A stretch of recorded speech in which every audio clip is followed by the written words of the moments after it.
ጤና ይስጥልን ሰላም በኢትዮጵያና በመላው ዓለም ያላችሁ ተከታታዮች እንደምን ቆያችሁ? ሁለት ሰዓት ሆኖ ኢቲቪ ዜና 57 እዚህ አዲስ አበባ ከሚገኘው ዋናው ስቱዲዮአችን በአጀንዳ ዘገባው ተመልሷል። አበይት ነጥቦቹን እነሆ።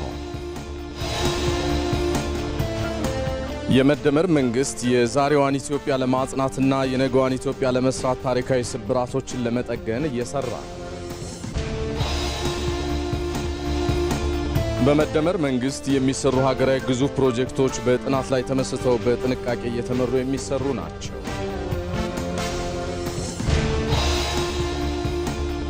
የኢትዮጵያ አየር መንገድ እየሰጠ ላለው ደረጃውን የጠበቀ ጥራት ያለው አገልግሎት የአፍሪካ ምርጡ አየር መንገድ በሚል ተመረጠ። ዛሬ በሚደረግ ሌላ የሩብ ፍጻሜ ጨዋታ አዘጋጇ ሞሮኮ ከካሜሩን የሚያደርጉት ጨዋታ ተጠባቂ ነው። በስፖርት መርጠናል።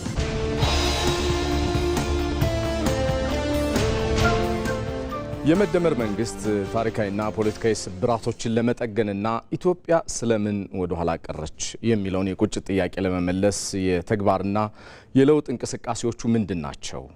ኢቲቪ ዜና 57 አብይ አጀንዳው አድርጎ መርጦታል። የተወደዳችሁ በጉዳዩ ዙሪያ ተጨማሪ ምላሽና ማብራሪያ የሚሰጡም እንግዳም አለን። እንግዳችን የከተማና መሰረተ ልማት ሚኒስትር ከፍተኛ የፖሊሲ አማካሪ የሆኑት ዶክተር ያሬድ ተሾመ ናቸው። ከደቂቃዎች በኋላ ከኔ ጋር የሚቀላቀሉ ይሆናል። ለምናነሳው ጥያቄ ምላሽና ማብራሪያ እየሰጡን ይቆያሉ። እኔ ሰለሞን ኃይለ ኢየሱስ ነኝ። የተወደዳችሁ አብራችሁ እንድትዘልቁ ጋብዛለሁ።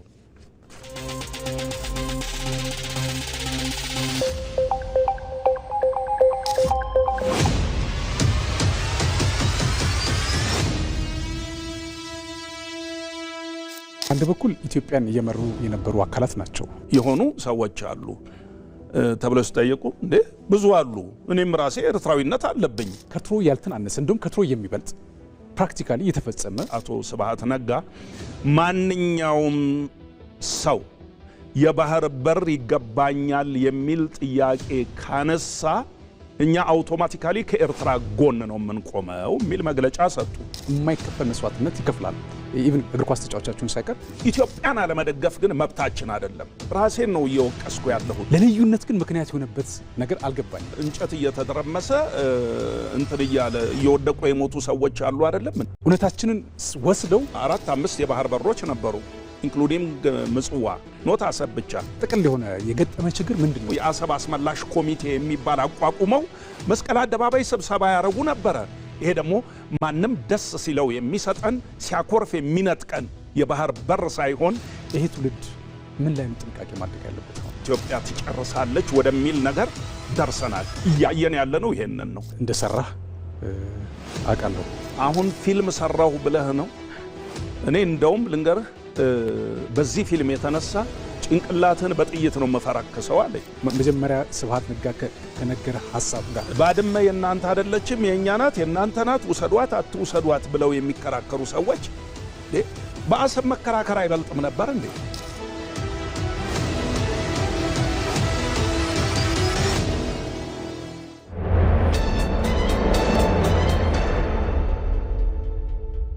በዘገባችን ቀዳሚ የምናደርገው አጀንዳ ዘገባችን ነው። የተወደዳችሁ ቀደም ሲል ያስተዋወቋችሁ እንግዳችንም የሚቀላቀሉን ይሆናል ከደቂቃዎች በኋላ። ከዛ አስቀድሞ ይሄንን ዘገባ ልጋብዛችሁ። የመደመር መንግስት የዛሬዋን ኢትዮጵያ ለማጽናትና የነገዋን ኢትዮጵያ ለመስራት ታሪካዊ ስብራቶችን ለመጠገን እየሰራ ነው። ኢትዮጵያ ስለምን ወደ ኋላ ቀረች የሚለውን ጥያቄ በመመለስ ውስጥም የመደመር ትውልድ በሁለንተና የተሳትፎ እንዲረጋገጥም ጥረት በማድረግ ላይ ይገኛል። ለመሆኑ ታሪካዊ ስብራቶቻችንን ለመጠገን የመደመር መንግስት እርምጃዎች መገለጫዎቹ እንደምን ያሉ ናቸው? ዘጋቢያችን ሀብታሙ ተክለስላሴ በተከታዩ ዘገባ ያስቃኘናል። እንደ ህዝብ አንገት ያስደፉን፣ እንደ ሀገር ከከፍታና ልዕልናችን ዝቅ ያደረጉን፣ ለዛሬ ተርፈው መግባባት እንዲርቀን መስማማት እንዳይቀርበን ያደረጉ የታሪክን ክርዳድ የስሁት መንገድ ውጤቶችን ኢትዮጵያ አስተናግዳለች። የመደመር መንግስት እነዚህን ዕዳ ይላቸዋል። ሊታረቁ፣ ሊቀረፉ፣ ሊታረሙ የሚገባቸው የታሪክ እድፎች ለመጠላለፋችን መነሻ ከሆኑ ታሪኮች ዓለም በየት በኩል አልፎን ነው ብለን እንድንጠይቅ እስከሚያስገድዱን የቁዘማና የድንዛዜ ጊዜያት የመደመር መንግስት ሁሉንም እንደ ስብራት ይመለከታቸዋል። አዲሲቷ የመደመር መንግስት ኢትዮጵያ ይሄው ስብራት ካልተጠገነ፣ ቁስሉም ጠግጎ ካልዳነ እውን አትሆንም፣ ብትሆንም አትጸናም ብሎ ያምናል። እናም ያለፈውን ስህተት ማረም፣ የዛሬዋን ኢትዮጵያ ማጽናት፣ የነገዋን ኢትዮጵያ መስራት ማጠንጠኛው አድርጓል። መሮቹ ማስተካከል፣ ማስፋትና ማበርከት በሚል 3 ፍሬ ነገሮች ታስረው ሊታዩ ይችላሉ። ማስተካከል የሚለው በትናንትና ጉዟችን ግለሰብ፣ ቤተሰብ፣ ብሔረሰብ፣ ሀገር፣ አህጉር ስህተት እየፈጠረ ስለመጣ ያንን ስህተት ማስተካከል የመደመር ትውልድ ኃላፊነት እንደሆነ ያነሳል። ሁለተኛው ማስፋት ነው። ድሎችን ማስፋት አሉ። ድሎች ኢትዮጵያ ውስጥ አስደናቂ ድሎች አሉ። የሚጠብቅ የሚያሰፋ መሆን አለበት። ሶስተኛው ማበርከት ነው። አሻራን በወርቅ የሚጽፍ ነው። ማሰሪያው ነገር ከተናጠል እውነት ወደ ወል እውነት የሚሸጋገር ትውልድ መሆን አለበት። እነዚህ ስብራቶች መንገዳችንን ባልዘጉ፣ የታቀፍነው ተፈጥሮ ከኛ ተርፎ ጎረቤት ባጠገበ ነበር። ሰላማችን ዓለምን አስቀንቶ መኖርስ እዚያ ባስባለ ነበር። በተመላለስንባቸው ዓለማት ከድህነትና ችግር ልጥፍ በላይ በክብርና ልዕልናችን በተጠራን ነበር።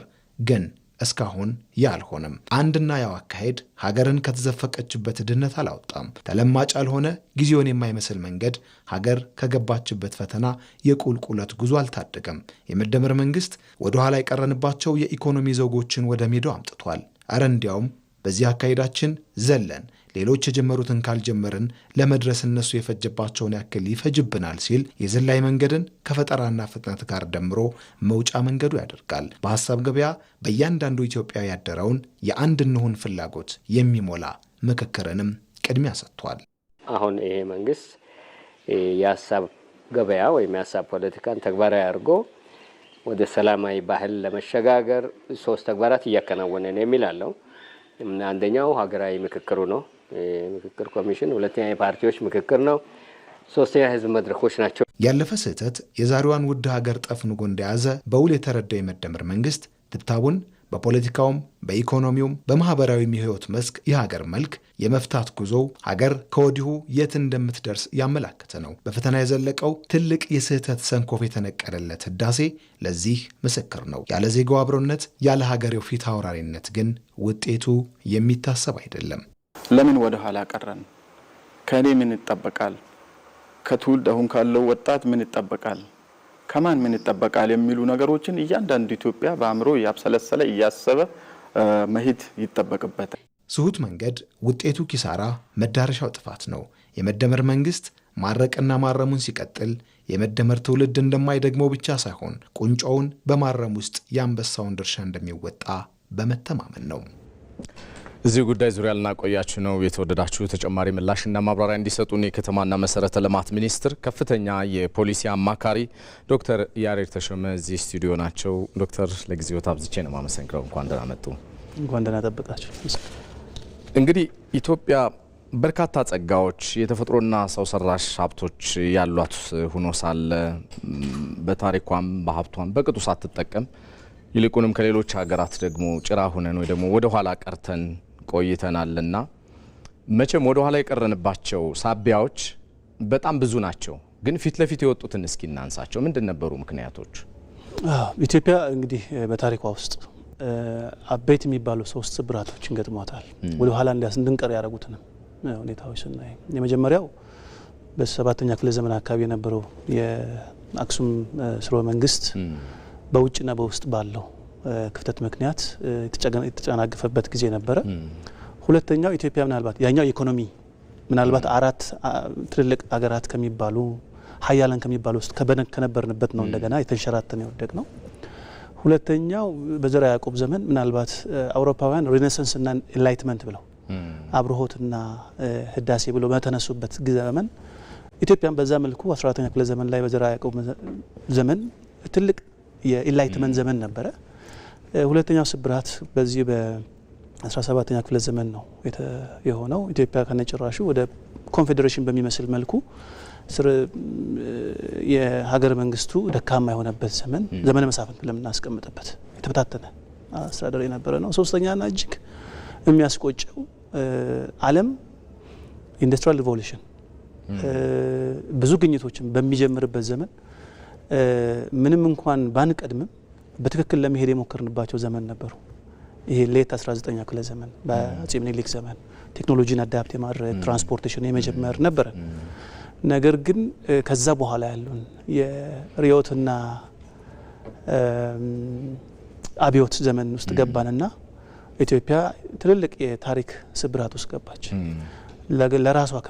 ለራሳቸው የሚያስቡ ለአገር የሚያስቡ መሪዎች ከመኖር ይልቅ አገርን አሳልፈው የሚሰጡ የስልጣን ህልውናቸውን የሚያስቀጥሉ መሪዎች ተፈጠሩባት። በዚህ ምክንያት እኔ ትልልቅ ሶስቱ ስብራቶች ኢትዮጵያ ዛሬ ካለንበት ሶስት ቤዝ ላይኖች ኋላ ቀርተናል ስንል ትናንት ከነበር ነው ዛሬ ላይ ሆነን ራሳችን ስናይ ካደጉት ጋር ስንመለከት ኋላ ቀርተናል ብለን እናነሳለንና እነዚህ ስብራቶችን መገለጫዎቹ ደግሞ በዛው ልክ አለ። በአምስት የመደመር መንግስት በአምስት ያስቀምጣቸዋል። በኢንዱስትሪያላይዜሽን የት ነው ያለነው? አምስተኛው የኢንዱስትሪያላይዜሽን ዘመን ውስጥ እየገባን ትውልድ ውስጥ እየገባን እኛ ገና ሁለተኛ ላይ የተንጠለጠል ነው። በራሳችን የምናመርታቸው ነገሮች ከጥሬ ዕቃነት ያለፈ ፈጠራን ማዕከል ያላረጉ መሆናቸው ሁለተኛ ሶስተኛ ላይ ነው ገና ያለ ነው። ስለዚህ ጋፕ ተፈጠረ፣ መዘግየት ገጠመን፣ የጊዜ መዘግየት ገጠመን ማለት ነው። ሁለተኛው በእርሻ ነው። እርሻችንም ምናልባት 3000 2000 ዓመት የእርሻ እንኳን ቀደምት የሰው መገኛ ነን ብንልና እርሻውን ከጀመሩት ውስጥ የናይል ወይ ደግሞ የአባይ ተፋሰስ ነው ብናስቀምጥ በዛው ልክ ግን እርሻችን አላደገም። ዛሬም በሞፈርና ቀንበር ምናርሰው ነን። ሶስተኛው በትምህርት ነው። ምናልባት ብዙ ጊዜ መንግስታት የራሳቸው ሙከራ አድርገዋል በትምህርት የላቀ እንድንሆንና ከዛ አንጻር በመደመር መንግስት ውስጥ በደንብ የተቀመጡ 5 ኋላ የቀረንባቸው ማሳያዎች አሉ። እነዚህ ሁሉ አንድ ላይ አድርገው መንሸራተት ገጠመን፣ መዘግየት ገጠመን፣ አልፎም ተርፎም አዙሪት ውስጥ ገባን። የጦርነት ኋላ ቀርነት፣ የድህነት አዙሪት ውስጥ ገባን። ይሄ መገለጫችን ሆኖ ነበር። እንግዲህ ባለፉት 7 ዓመታት ደግሞ ያሉትን ምርታዎችን መግባቡ ማየት ይቻላል። መልካም። ስለምን ኢትዮጵያ ወደ ኋላ ቀረች የሚል ቁጭት አለው የመደመር መንግስት። መጽሐፉም ሲመረቅ ጠቅላይ ሚኒስትሩ ዋነኛ የንግግርና የማጠንጠኛ ሀሳባቸው የኢትዮጵያን የማበልጸግና ወደ ኋላ የቀረችበትን ታሪካዊ ስብራቶች ጠግኖ ወደፊት ደግሞ ማስፈንጠር፣ ዓለም በሳይንስና በቴክኖሎጂ በዚህ ደረጃ ተራቆ እኛ ኢትዮጵያውያን ደግሞ ብዙ ጸጋዎቻችንን ይዘን ወደ ኋላ መቅረታችን ቁጭት እንዲያድርባቸው የጋበዛቸው ይመስላል። በእርግጥም እኔም የምረዳው እንደዛ ነው። ከዚህ አኳያ እንግዲህ ስብራቶችን ጠግኖ በታሪክም በፖለቲካም በኢኮኖሚም የተንሸራተትንባቸውን ዋና ዋና ሀሳቦች አውቆ ፊት ለፊት በመምጣትና የመፍትሄ ሀሳቦችን አስቀምጦ በመደመር ትውልድና በመደመር መንግስት ያሉ ሀገርን የማሻገር ትልሞች ምን ያክል ረብ እያመጡ ነው? ምን ያክል ውጤት እያመጡ ነው ማለት ይቻላል? በመጀመሪያ በዚህ ደረጃ የመደመር መንግስትም በተለይ ባለፉት 7 ዓመታት ውስጥ አገር በሚመራበት አካሆነ ካየን ችግሮቻችንን በቅጡ መረዳታችን የመፍትሄዎቻችን ከግማሽ በላይ ነው ይባላል። ስለዚህ የመደመር መንግስት የኢትዮጵያ ችግር ከታሪክ እስከ ከፊት ለፊት የሚገጥመንም ችግር ሳይቀር ነው ያስቀመጠው። ከታሪክ ስብራቶቻችን ቅድም ካነሳኋቸው እስከ ነገ ይገጥመናል ብለን የምናስቀምጠው ራዕይ ድረስ አስቀምጧል፣ ምናብ አስቀምጧል። ከዛ አንጻር ማየት የሚቻለው የመደመር መንግስት የመጀመሪያዎቹን አኳኋን ካየን የፖሊሲ ማዕቀፍ ባህሪ ያላቸዋል። ምዕራፍ 1ን ካየን የውድቀታችን መንስኤዎችን ያስቀምጣል። ሁለተኛው ምዕራፍ ካየነው በአምስቱ ቅድሚያ ልንሰጣቸው የሚገባ የስብራታችን አንጓዎች ላይ ትኩረት ያደርጋል። የቱ ጋር የተሰበር ነው ስብራታችን? የቱ ጋር ነው? አንድ አመራር ላይ ነው የመጀመሪያው። ገቢር ነበብ አመራርነት በ6 የተለያዩ የአመራር ዘይቤዎች ተቀምጠዋል። ተላማጅነት፣ ኢኒሼቲቭን ተጠቅሞ መሄድ፣ ሌጋሲ ቤዝ አሻራን ማስቀመጥ፣ ይሄ አይዲዮሎጂና ዶግማን ላይ ብቻ መሰረት አድርጎ የትናንትናን ችግር ዛሬንም ችግር ብሎ ማንሳት ሳይሆን በስትራቴጂ፣ በኢኒሼቲቭ፣ በሌጋሲ የመፍታት አቅም አስቀምጧል። እንዴት ነው መንፈታቸው? እንዴት መፈታት አለባቸው? ለእያንዳንዱ ችግር ለአምስቱ ችግሮቻችን ብለን ያስቀመጥነው 5 አቅጣጫዎች ተቀምጠዋል። ከአመራር ይጀምራል። ከዛ የተሻገረ ገጠር አለን። ገጠሮቻችን ከከተማ እኩል የመልማት የማደግ እድል እንዴት ያገኛሉ የሚል እንዴት አድርጎ መስተጋብራቸው ይስተካከላል የሚል አስቀምጠዋል። ማሳያ ፕሮጀክቶችም ተሰርተዋል በተለያዩ ክልሎች። እነዚህን ሁሉ ደግሞ የምንመራበትን ደግሞ አመራር ስትራቴጂ ተቀምጧል። መፍጠር፣ መፍጠን፣ መዝለል። አንዱ ጥሩ ምሳሌ የኮሪደር ልማትን የመፍጠር አይደለም የመዝለል ነው።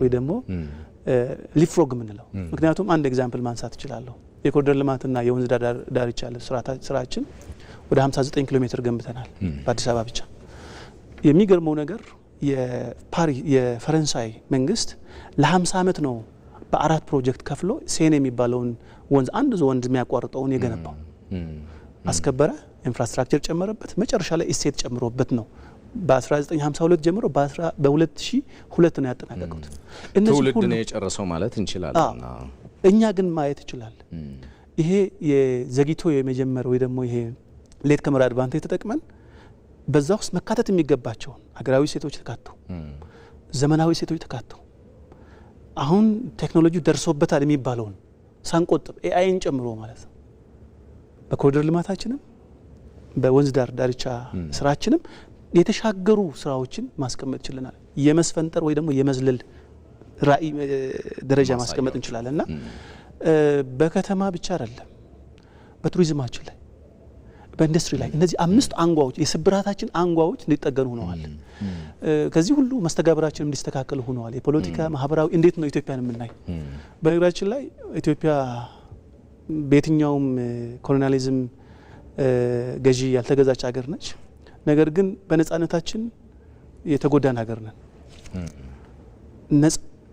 በነጻነት የታሰርነን እንዳንጠይቅ እንኳን ሆነን ነው የኖር ነው የባህር በር እንዳንጠይቅ ሆነን መጠየቅ አሳፋሪ ጉዳይ ሆኖ ተወካዮች ምክር ቤት የሚነሳበት ዘመን ነበር እንዴት ይነሳል ተብሎ የሀገሩ ማስተዳደር ብሔራዊ ጥቅምን ከማስጠበቅ ይልቅ ዜጎችን የማፈን ላይ የተመሰረተ አብዮትና ሪዮት ምንለው እሱ በቃ እኔ ይሄኛውን ፓርት ነው የኔ ጠላቴ ደግሞ ይሄ ነው ይላል ዛሬ ባይ ዘ ወይ ጠላቶች ሊኖሩ ይችላሉ ምን ጠላቸው ግን የሉንም ምን ጠላቸው የለንም ጎረቤቶቻችንንም የትኛውም ዓለም ገቢር ነበብ የሆነ አይዲዮሎጂ ዘንም ሄደው ቅድሚያ የምንሰጠው የአገራችንን ልዑልናና የአገራችንን ጥቅም ናሽናል ኢንትረስት ነው ለዛም ነው ይጠይቃሉ ተብሎ የማይታሰቡ ጥያቄዎች ይለማሉ ተብሎ ማልማት የማይቻለውን ምንዳ እየፈጠርን ይሄድ ነው አሳየ 2 አመት ውስጥ የተለወጡ ለውጦች በ7 አመት ውስጥ መዋቅራዊ ለውጥ ያመጣንበት አካሄድ አይችሉም ከሚባለው ነው የመቻላችን ወዳጅ ብቻ ሳይሆን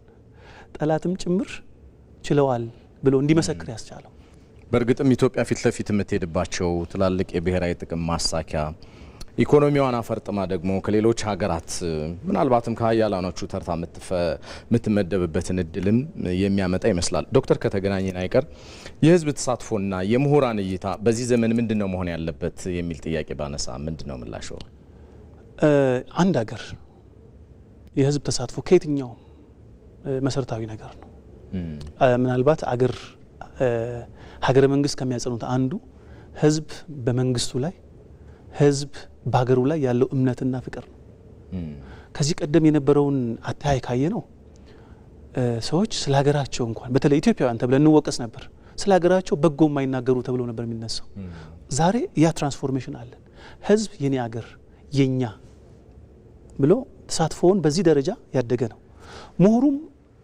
ጠቅላይ ሚኒስትራችን ሲያነሱ እንደነበሩት ከምሁራን ጋር በነበራቸው ውይይት ሐሳብን አይዲያን ከማፍለቅ አልፎ እንግዲህ እስከ ኤሊት ድረስ ኢንፍሉዌንስ የማድረግ በሆነ ዘርፍ ኢንፍሉዌንስ የማድረግና አዳዲስ ሐሳቦችን ለፈጠራው ለፍጥነቱ ለዝላዩ መሰረት የሚሆን መደላደል መፍጠር ከምሁሩ ይጠበቃል የሚል እምነት አለን ከዚህ አንፃር የምንሰራቸው በፖሊሲ በስትራቴጂ ሀገርን በአግባቡ የመረዳት ስራዎች ኢትዮጵያን እንደመረዳት ትልቅ ኃላፊነት ነገር የለም ምናልባት ጠቅላይ ሚኒስትራችን ኢትዮጵያን በአግባቡ ተረድተዋል የሚል እምነት አለ ከመረዳትም እንዴት መሄድ አለባት የሚል ለዛም ነው ለውጦቻችን እጅግ መዋቅራዊ ለውጥ የሆኑት የሚታይ ለውጥ የሚሰማ ሳይሆን የሚታይ ለውጥ እንዲሆኑ ያደረጉትና ምሁራንም ከዚህ አንፃር ትልቅ ኃላፊነት አላቸው የሚል እምነት አለ ግሩም ነው የከተማና መሰረተ ልማት ሚኒስትር ከፍተኛ የፖሊሲ አማካሪ ዶክተር ያሬድ ተሾመ እዚህ ስቱዲዮአችን ተገኝተው በአጀንዳ ዘገባችን ሰፋ ያለ ምላሽና ማብራሪያ ስለሰጡን በተመልካቾች ስም በድጋሚ አብዝቼ ነው ማመሰግነው እናመሰግናለን ቴንክ ዩ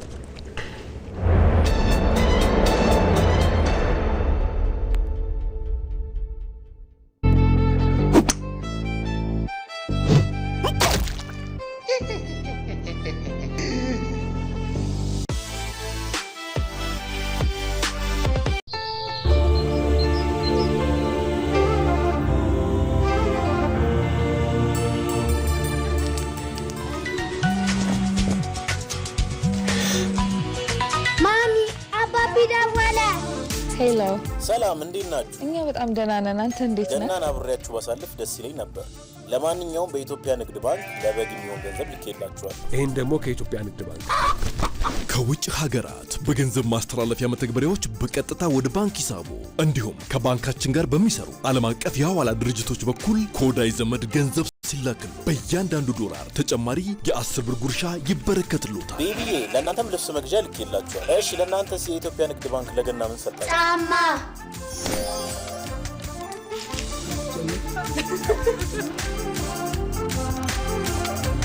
መልካም የገና በዓል። የኢትዮጵያ ንግድ ባንክ ሁሌም የሚተማመኑበት ባንክ።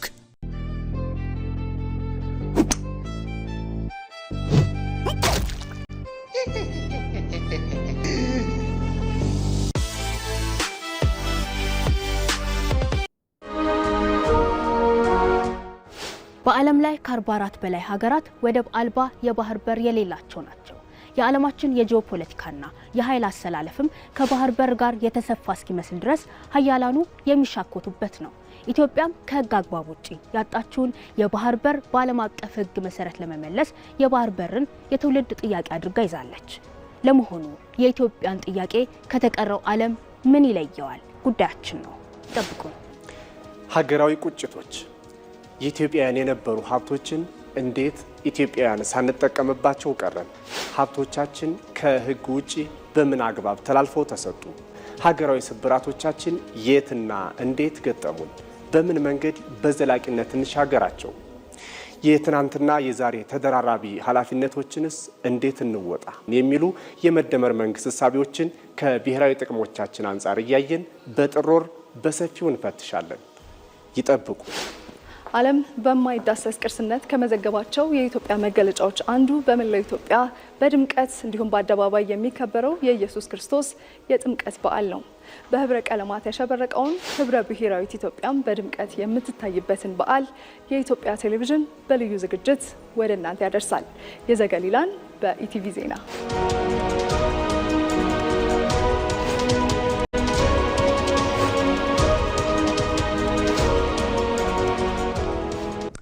እዚህ ሸጎሌ አካባቢ ከሚገኘው ስቱዲዮአችን በቀጥታ ስርጭት እየተከታተላችሁት የምትገኙ ቲቪ ዜና 57 እንደቀጠለ ነው። የተወደዳችሁ የኢትዮጵያ ሎተሪ አገልግሎት በታሪኩ ለመጀመሪያ ጊዜ ያቀረበውን ግዙፉን የ60 ሚሊዮን ብር የዲጂታል ሎተሪ እጣ ሊያወጣ ስለመሆኑ ሰምተናል። የኢትዮጵያ ሎተሪ አገልግሎት የ60 ዓመታት በላይ የጉዞ ታሪኩ ለመጀመሪያ ጊዜ ነው እንግዲህ ሙሉ በሙሉ በዲጂታል ቴክኖሎጂ የሚመራና በሽልማት መጠኑም ቢሆን ግዙፍ ሆኖ ለገበያ ያቀረበው የ60 ሚሊዮን ብር እጣ ሊያወጣ ስለመሆኑ ይፋ ያደረገው ይህ ሎተሪ ታዲያ የሀገሪቱን የዲጂታል ትራንስፎርሜሽን ጉዞ ተከትሎ ወደ ስራ የገባ ሲሆን ለመጀመሪያ ጊዜ በዲጂታል አማራጮች ብቻ በማቅረብ የቴክኖሎጂ ተደራሽነትን ያስመሰከረ ስለመሆኑ ገልጿል። አገልግሎት መስሪያ ቤቱ ጥር 9 ቀን 2018 ዓ.ም ነው በይፋ የሚወጣው ይህ የዲጂታል ሎተሪ። ደንበኞች ታዲያ በ100 ብር ብቻ እጣውን እንዲቆርጡ የሚያስችል ሲሆን ከ60 ሚሊዮን ብር ሽልማት በተጨማሪም ደግሞ ሎተሪው የ20 ሚሊዮን የ10 ሚሊዮን ብር እጣዎችን ጨምሮ በየሳምንቱ ደግሞ የ1 ሚሊዮን ብርና ሌሎች አጓጊ ሽልማቶች እንዳሉት ነው ለኢትዮጵያ ቴሌቪዥን ያሳወቀው። የሎተሪ አገልግሎቱ ደንበኞች ባሉበት ቦታ ሆነው በፈለጉት ሰዓት የፈለጉትን የእጣ ቁጥር በተንቀሳቃሽ ስልካቸው ብቻ መርጠው መቁረጥ እንዲችሉ ሰፊ አማራጮችን አቅርቧል። በዚሁ መሰረት ታዲያ www.etiolotery.et ድረገጽ በቴሌብር በ8989 በመደወል ወይንም በኮከብ 8989 መሰላል ባጭር ኮድ በመጠቀም መቁረጥ እንደሚቻል አገልግሎት መስሪያ ቤቱ አስታውቋል።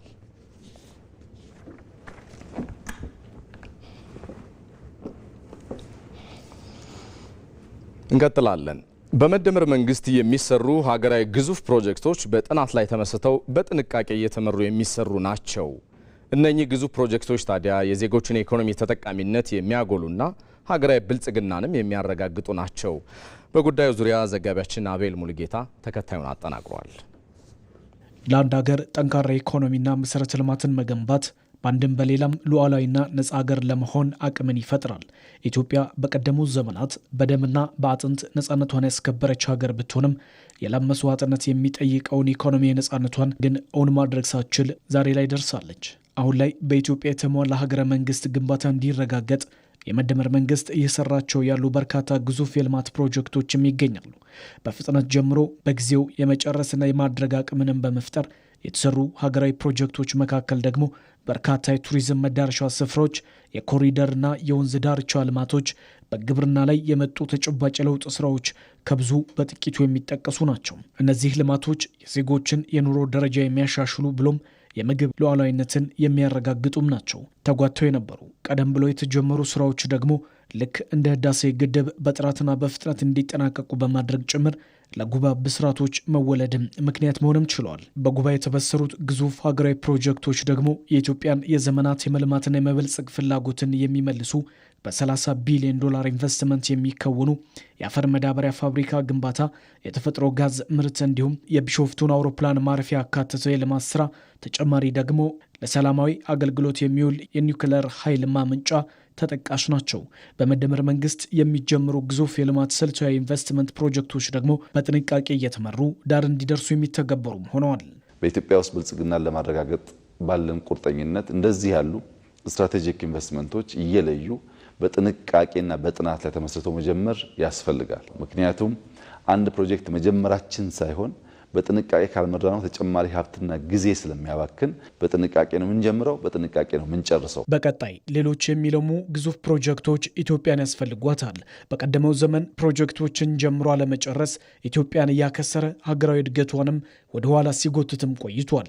ዛሬ ላይ ይህን ችግር ለማለፍ ደግሞ አሁን እየታየ ያለው መንግስታዊ ቁርጠኝነትም ወሳኝ ነው። እንደ ሀገር ሜጋ ፕሮጀክቶችን እንደውም በጣም ያስፈልገናል።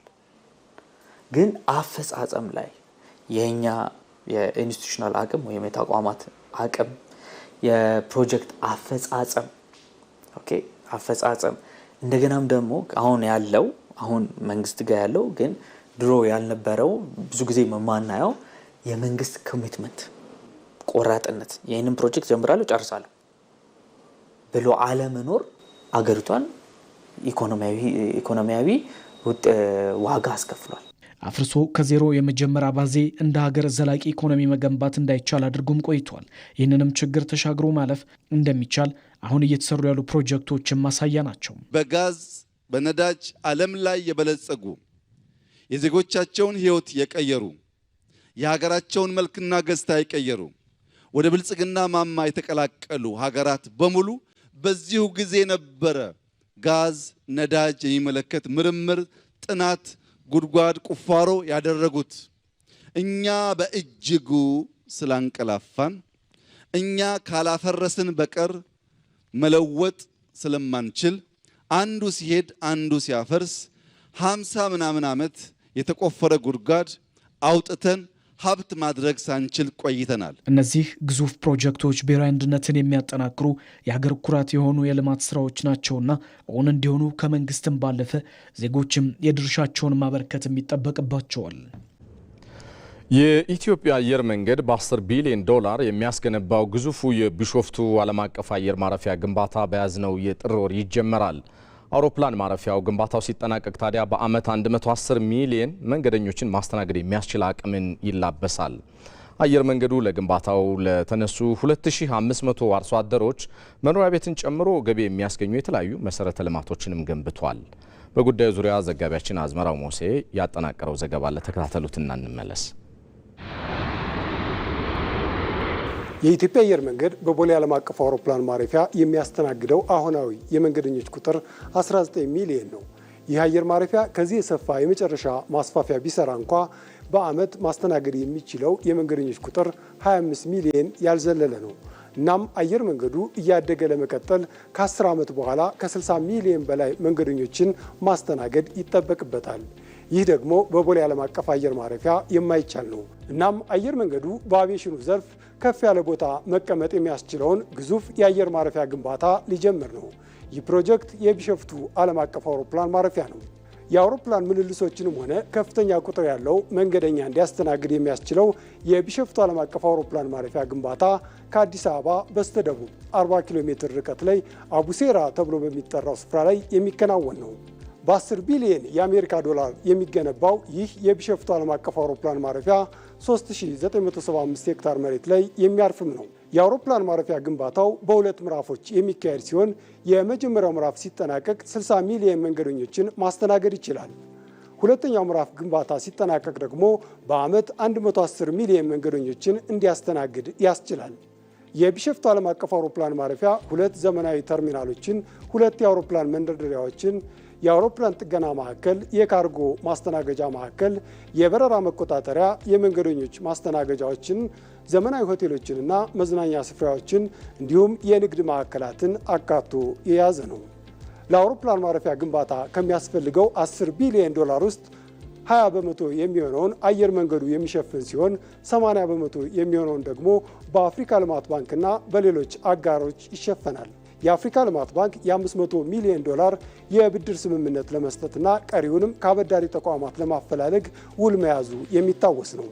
በአፍሪካ ትልቅ የሆነው የቢሾፍቱ ዓለም አቀፍ አውሮፕላን ማረፊያ ከቦሌ ዓለም አቀፍ አውሮፕላን ማረፊያ ጋር በፈጣን ባቡርና በመኪና መንገድ የሚገናኝም ይሆናል።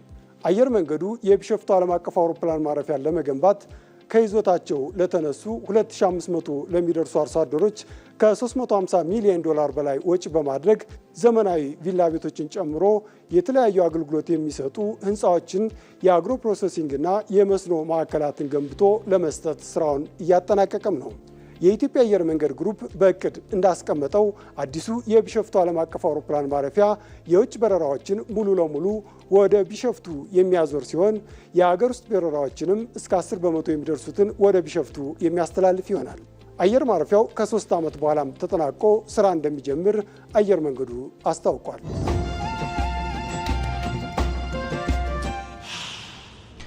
ይህ በዚህ እንዳለ የኢትዮጵያ አየር መንገድ እየሰጠ ላለው ደረጃውን የጠበቀ ጥራት ያለው አገልግሎት የአፍሪካ ምርጡ አየር መንገድ በሚል ተመረጠ።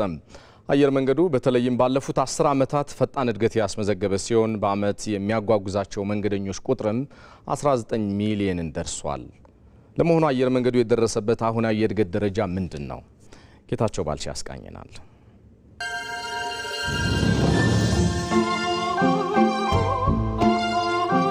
የኢትዮጵያን ሰንደቅ አንግቦ ከአንዱ የዓለም ጫፍ ወደ ሌላኛው ሲበር ድፍን 80 ዓመት የሞላው ስመገናና ተቋም ነው የኢትዮጵያ አየር መንገድ። በእነዚህ ሁሉ ዓመታት አየር መንገዱ የስኬት የበረራ ከፍታውን አስጠብቆ መዝለቅ የቻለ ነው። በቅርብ ዓመታት ውስጥ እያስመዘገበ ያለው እድገት ግን ከሚነገርለት በላይ አስደናቂ መሆኑን አንዳንድ ቁጥሮችን በጥልቀት ስናይ የሚመሰክሩለት ሆኖ እናገኘዋለን። ያለፉትን 10 ዓመታት እንኳን ስንመለከት የዓለም አቀፍ በረራ መዳረሻዎቹ በ2008 ዓ.ም ከነበሩበት 88 በ2017 ወደ 145 አድገዋል። በዚሁ ጊዜ ውስጥ የአውሮፕላን ቁጥሩን ከ77 ወደ 165 ጨምሯል። ገቢውንም ስናይ የዛሬ 10 ዓመት ከነበረበት 2.5 ቢሊዮን ዶላር በከፍተኛ መጠን በማደግ 7.6 ቢሊዮን ዶላር በዓመት ሆኗል። ይህ ብቻ አይደለም። አየር መንገዱ በዓመት የሚያጓጉዛቸው መንገደኞች ቁጥርም በ10 ዓመት ውስጥ ከ7.5 ሚሊዮን ወደ 19 ሚሊዮን በላይ ደርሷል። ዓመታዊ የካርጎ ወይም የዕቃ ጭነት መጠኑም ከ266,000 ቶን ወደ 785,000 ቶን አድጓል። የኢትዮጵያ አየር መንገድ እጅግ ዘመናዊ የሆኑ አውሮፕላኖችን ከዓለማችን ግዙፍ አየር መንገዶች ጋር እኩል ገዝቶን በመጠቀም ተወዳዳሪነቱን አስጠብቆ መዝለቅ የቻለ ነው። ዘመን ያፈራቸውን ቦይንግ፣ ኤርባስና ቦምባርዴር አውሮፕላኖችን ለመንገደኞችና ዕቃ ጭነት ማጓጓዣ እየተጠቀመም ይገኛል። በሚሰጠው የላቀ የጥራት ደረጃ ያለው አገልግሎት ዓለም አቀፍ ሽልማቶችን በየዓመቱ መቀዳጀት ለኢትዮጵያ አየር መንገድ የዘወትር ዜና ነው። ስካይትራክስ የተሰኘውንና በአየር ትራንስፖርት ዘርፍ ትልቅ ክብር ያለውን ሽልማት ላለፉት ተከታታይ 8 ዓመታት የአፍሪካ ምርጡ አየር መንገድ በመባል ተሸልሟል። ይህ ብቻ ሳይሆን ሌሎች በርካታ ሽልማቶችንም ከብዙ አየር መንገዶች ተመርጦ የሚበረከትለትም ነው። ስካይትራክስ ዘንድሮም የኢትዮጵያ አየር መንገድን ከአፍሪካ ዘ ቤስት ኤርላይን ብሎ እውቅና ሰጥቷል። ይሄ እንግዲህ ለ8ኛ ዓመት በተከታታይ መሆኑ ነው። በሌላ በኩል በሁለተኛ ደረጃ የሚገመት ድርጅት አፔክስ የሚባል የኢትዮጵያ አየር መንገድን እንደዚሁ አንደኛ ለመጀመሪያ ጊዜ ባለ 4 ኮከብ አየር መንገድ ብሎ እውቅና ሰጥቶናል። አየር መንገዱ የአፍሪካ አህጉርን በአየር ትራንስፖርት በማስተሳሰር የአፍሪካውያን ኩራት መሆንም ችሏል። የኢትዮጵያ አየር መንገድ የተለያዩ የአፍሪካ ሀገራት አየር መንገዶችን ድርሻ በመግዛትና በማስተዳደር ጭምር እንዲያንሰራሩ በማድረግ ባለውለታም ነው። የአየር መንገዱ አቪዬሽን አካዳሚ በዘርፉ የበቁ ባለሙያዎችን በማፍራት የ60 ዓመታት በላይ ልምድ አለው። ይህ ሁሉ የአየር መንገዱ ስኬታማ የእድገት ጉዞ ታዲያ በዋናነት አዲስ አበባ በሚገኘውና አንድ ለእናቱ በሆነው ቦሌ ዓለም አቀፍ አውሮፕላን ማረፊያ የተከናወነ ነው። የኢትዮጵያ አየር መንገድ በአፍሪካ ያለውን የቀዳሚነት ደረጃ በጠንካራ መሰረት ላይ ገንብቶ ማስቀጠልና ከዓለም ምርጥ 20 አየር መንገዶች አንዱ መሆን በፈረንጆቹ 2035 ራዕዩ ሊደርስበት ያስቀመጠው ግብ ነው። ለዚህም ነው በቢሾፍቱ ከተማ አቅራቢያ በአፍሪካ ግዙፉን ዓለም አቀፍ አውሮፕላን ማረፊያ የሚገነባው። አዲሱ ኤርፖርት በከፍተኛ ደረጃ የኢትዮጵያ ኢኮኖሚ የሚያግዝ ኢትዮጵያን ከዓለም ጋር የሚያገናኝ ለአፍሪካም ጥሩ ብስራት ይሆናል ተብሎ የሚጠበቅ ነው። ይህም $10 ቢሊዮን ገደማ የሚገመት ኢንቨስትመንት ነው። ልዩ ስሙ አቡሴራ በተባለው ስፍራ የሚገነባው አውሮፕላን ማረፊያው ጥቅሙ ከአውሮፕላን ማረፊያ በላይ የሆነ የኤርፖርት ከተማ የሚገነባበትም ይሆናል። በመጨረሻም ስፖርት። በአፍሪካ የዋንጫ የሩብ ፍጻሜ ውድድሩ አዘጋጅ ሞሮኮና ካሜሩን ምሽት 4 ሰዓት ላይ ግማሽ ፍጻሜውን ለመቀላቀል የሚያደርጉት ጨዋታ ተጠባቂ ነው።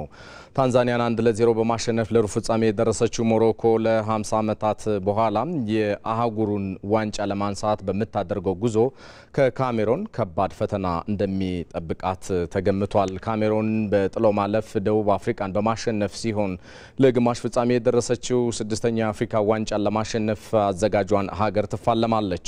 ሁለቱ ሀገራት በ13 አጋጣሚዎች እርስ በርስ የተገናኙ ሲሆን የማይበገሩት አንበሶቹ 7ቱን በማሸነፍ የበላይነት ይዘዋል። ለመጨረሻ ጊዜ በተገናኙበት የ2021 የቻን አፍሪካ ዋንጫ ሞሮኮ በሰፊ ግብ ማሸነፏ አይዘነጋም።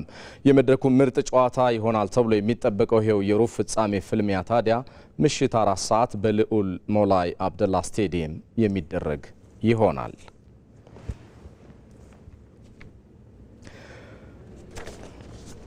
የተወደዳችሁ እዚህ አዲስ አበባ ከሚገኘው የኢቢሲ ዋናው ስቱዲዮ በቀጥታ ስርጭት ሲተላለፍላችሁ የነበረው የዛሬ አርብ ምሽት ኢቲቪ ዜና 57 ጉዳያችን ይሄው ነው።